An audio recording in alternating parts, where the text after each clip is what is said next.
আসসালামু আলাইকুম।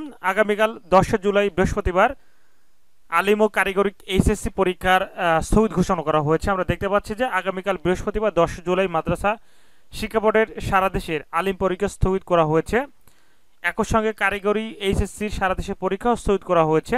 আজ বুধবার 9 জুলাই রাত 9:30টার পর মাদ্রাসা শিক্ষা বোর্ডের পরীক্ষা নিয়ন্ত্রক প্রফেসর মোহাম্মদ কামরুল হাসান এ তথ্য নিশ্চিত করেছেন। অন্যদিকে কারিগরি শিক্ষা বোর্ডের পরিচালক কারিকুলাম প্রকৌশল মোহাম্মদ আনারুল কবির বলেন, কারিগরি শিক্ষা বোর্ডের আওতাভুক্ত সকল শিক্ষা প্রতিষ্ঠানে চলমান ডিপ্লোমা ইঞ্জিনিয়ারিং, এইচএসসি ভোকেশনাল ও এইচএসসি বিএম পরীক্ষা অনির্দিষ্টকালের জন্য স্থগিত করা হয়েছে।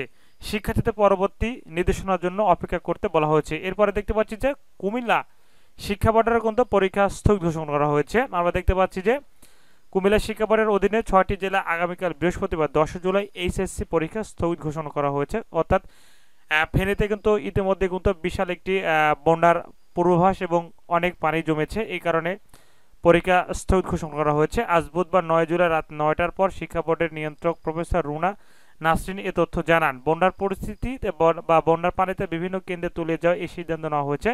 কিছুক্ষণের মধ্যে এ সংক্রান্ত বিজ্ঞপ্তি ওয়েবসাইটে প্রকাশ করা হবে বলে জানিয়েছেন তিনি। তার মানে আগামীকাল কুমিল্লা শিক্ষা বোর্ডের 6টি জেলায় যে পরীক্ষা হওয়ার কথা ছিল এইচএসসি পরীক্ষা, সেটি স্থগিত ঘোষণা করা হয়েছে।